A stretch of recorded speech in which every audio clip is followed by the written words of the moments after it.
Hi, this is John with Star.make, and every once in a while I like going to the thrift store and finding unique and interesting items that may need to be repaired. They may be able to be repurposed, or I just may be able to use them myself around the house. Three items I've picked up this weekend are of that sort, and I figured it'd be interesting to do a little video on what I picked up, what plans I have for these items, and what they may be used for. Let's check them out.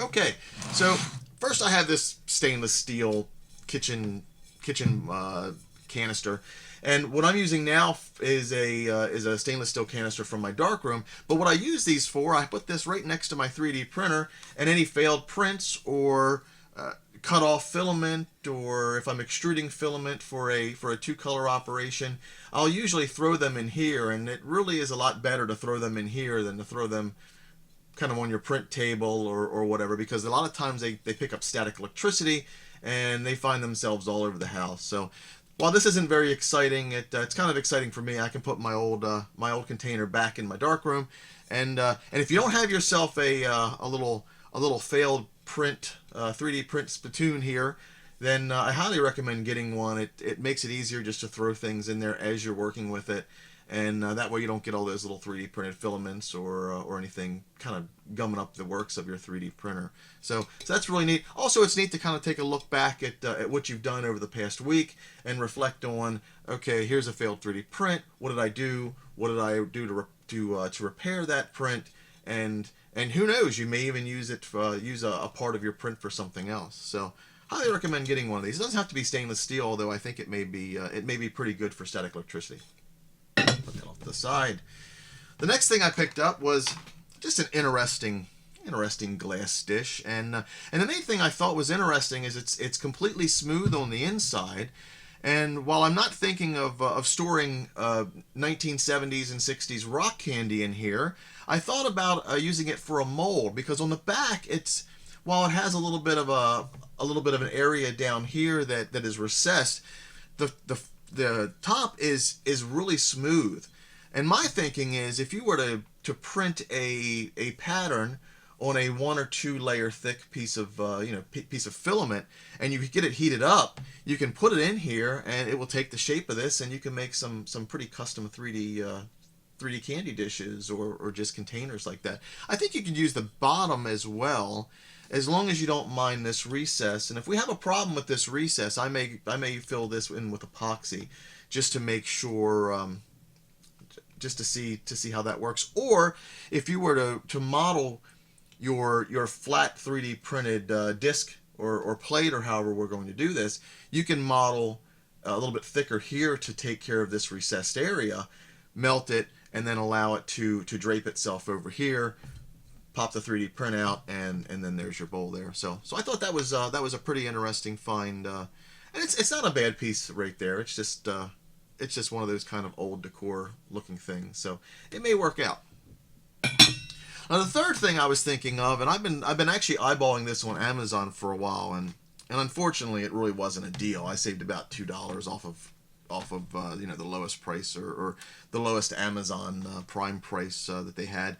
But my thinking was, a lot of people use a Dremel tool to fix, and I've got my little Forest Burns here. A lot of people use a Dremel tool to basically weld 3D print pieces together. And I thought to myself, I really didn't want something else I had to plug in, and we really don't need to have that much friction to make it work. So I've been looking at these little battery-powered engravers to see if I can put a piece of filament in there, spin it up, and use it to either fill little gaps in my prints like I've got here with old Forest Burns, or weld pieces together. So that's what we're going to try out, and if it works out, I would highly recommend getting one. You know, the more ways you have to put pieces together or to repair pieces, the better you'll end up being, just because when you can repair a piece that may have just a little bit of problem with it, you're going to save yourself some time and some money. So let's crack it open and see what we get. I've got my fancy 3D scissors that I always take to events with me. Now this is called the Engraver Pro, and from what I understand, the only difference between the Pro and the not Pro is that you get some stencils. So if you really want to engrave your belongings. So let's see what we've got here. Okay, we've got these stencils here. These aren't too bad looking. They're the typical stencils that you would probably remember as having as a kid. It looks like we've got letters, uppercase and lowercase.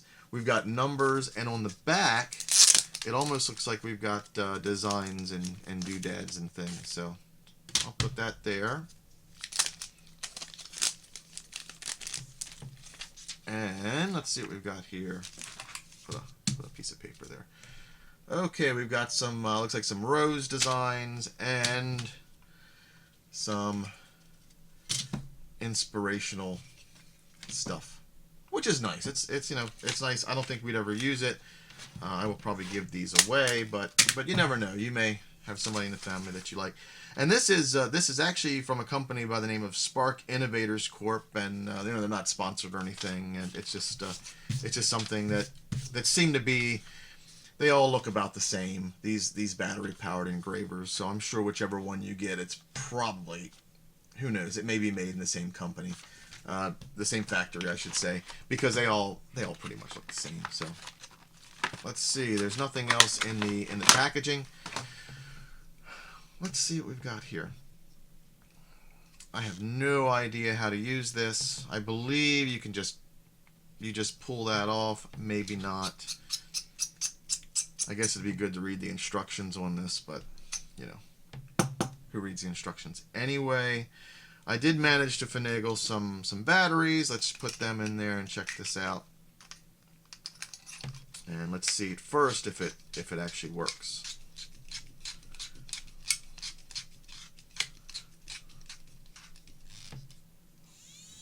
Ooh, very nice. Now, it comes with these tips. These are allegedly diamond-coated tips. They're supposed to be good for just engrave. You're supposed to engrave glass, metal, but not a balloon. It will not puncture a balloon. So don't engrave your balloons. It's not going to work. Okay. We have a bonus replacement tip. It says it works on wood, metal, glass, plastic, leather, and more. And let's see. I need to read the instructions because how do we get the tip replacement off? Okay, grasp gently and pull out the tip. Firmly push the new tip in. And that sucker's in there. Thankfully, I have a pair of pliers. Oh, that wasn't too bad. All right, so what we've got in here is we've got a little spindle in there, and here is our diamond tip. And that looks pretty interesting. My wonder is, can we kind of oh, and we can get that engraving tool out of there, and it looks good. It looks like, however, your piece of plastic here is smaller to take the shaft of the motor and a little bit bigger, and hopefully we can get some filament to fit in there. Now this is 1.75 PLA. Let's see if I can get a little bit of filament here. Okay, and we don't need much. All right, let's see. The thicker of the end is right here. No, it's not really. It doesn't look like it's going to get in there perfectly, but if we go a little bit further into that hole for the spindle of the motor, then I think we're going to be okay. And what I'm going to do now is I'm going to just kind of clean up this edge here, just like when you're going to put the filament into your printer, and make a little bit of a point if I can. You can also likely take, let's see, do I have anything that we can kind of wrap in there? I may have oh right, I've got some tape here. Let's see what we can do. Let's see if we can get that filament in there a little bit tighter.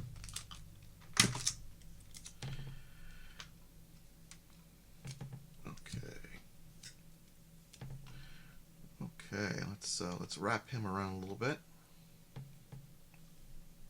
Seems to do well. Find the larger of the holes. Oh, much better, much better. You could probably use another piece of tape, but if this works, you know, you can print yourself a new collet, or I guess this would be called a collet. that would take either your 1.75, or if you have a 3 millimeter printer and that's what you want to weld with, you can do that as well. Let's pop this back into the engraving tool. Okay, not too bad. As you can see, it wobbles a little bit. So let's see if we can bend that filament straighter.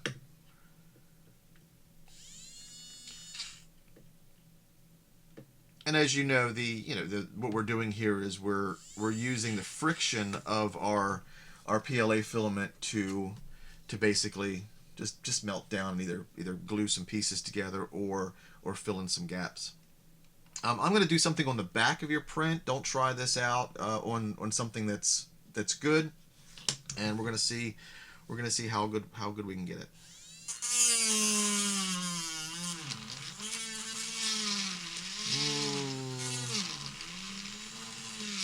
I'm not too sure about that. While it was a good idea in theory, I don't think I'm not too sure about that. Let's try it at maybe a different angle.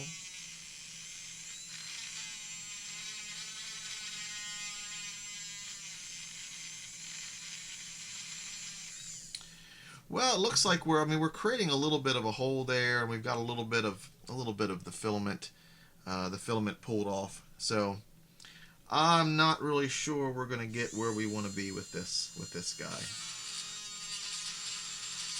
Maybe if you work at it long enough, or if you're just filling in a gap, you may be okay. But the problem is you can't push this too hard, or it binds down the motor.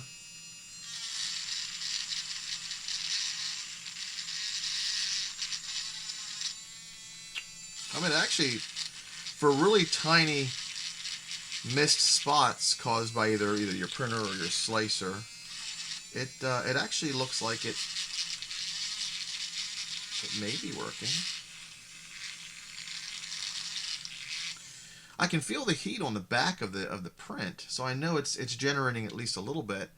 It's just that that not only are we not perfectly straight anyway. Let's try it again. I've got another piece here.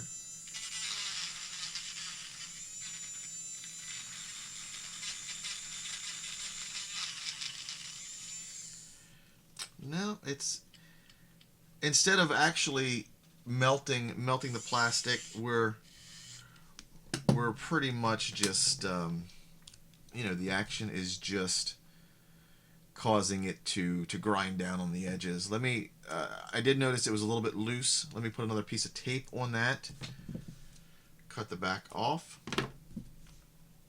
and go back in. Oh geez, it may be a little bit of a pain to get this out, so I may have just screwed myself on that.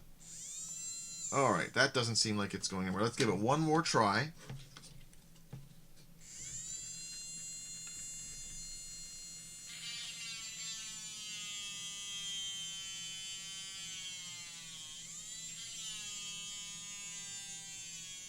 And it's quiet. It's a neat little quiet device.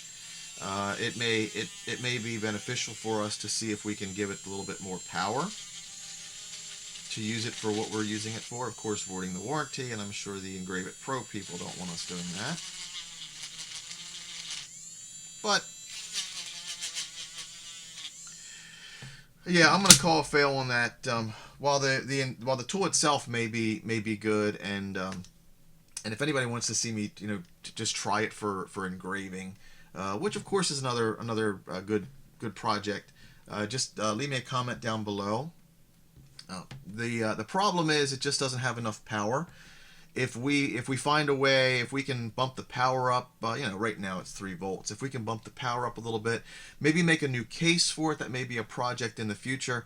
Make a new case for it. Maybe see if we can feed maybe 4.5 to 9 volts through it without burning that motor up, or just making something ourselves.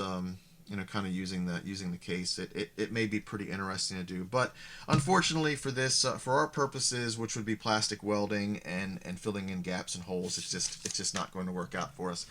But I'm sure it's a good tool for engraving. It actually had some decent reviews online. Okay, well that's about it. Unfortunately, we just need to keep looking. There are a couple battery powered options, like from Dremel tools and kind of the third party rotary sort of tools that may work a little bit better than this, and that actually have that collet that screws down, that may also hold our filament a little bit better. But I was just hoping that something really cheap that I can throw in my bag, throw in my 3D printing tool bag, and not worry about it would have worked out well. Well, that's about it for this video. I hope you enjoyed it. If you have an engraver of your own, or you have a rotary tool, a battery-powered rotary tool of your own that you like using, please leave us a comment down below. Follow us on Twitter at @star.make. We always like to see what you've come up with design-wise. And if you like this video, consider liking it and maybe subscribing. That tells me that you enjoyed the content we gave today and that we have in the future. And we hope to see you soon. Thank you so much. Goodbye. Oops, we broke it. But that's okay. We can rebuild it. We have the technology.